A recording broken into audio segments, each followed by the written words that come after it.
हे बघ, रस्त्याने चालत चाललेला असतो ग आणि स्वतःच्या पायातलं चप्पल तुटतं तेव्हा पळत पळत जाऊन चांबाराला म्हणतो, 2 टाकं टाकून दे रे बाबा. पण पोरी, तुझ्या पायातलं चप्पल तुटलं तर शाळेपर्यंत घेऊन येतो ग. दिदे, ते तुटलेलं चप्पल दे माझ्याकडे. बघ, तुझ्यासाठी मी नवीन चप्पल आणलेलं आहे. हे स्वतःच्या चपलाला 100 टाकं टाकतो, पण तुझ्या चपलाला 1 टाका सुद्धा पडू देत नाही पोरी. त्या देव माणसाचं नाव बाप आहे पोरी.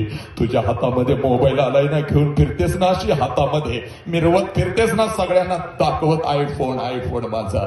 तुझ्या हातात कसा आला? आईला धमकी देतेस ना, आई ब्रँडेड मोबाईल नाही मिळाला तर मी जीवाचं काहीतरी वाईट करून घेईन, बघ मी अभ्यास करणार नाही. बघ, तुझी आई म्हणते, गप ग, बापाला कर्ज झालंय, कसं तर वापर की हे मोबाईल, परत मी देते की घेऊन तुला 2-4 महिन्याने. नाही बघ आई, नाहीतर मी काय तर करून घेते बघ. हे जेवाय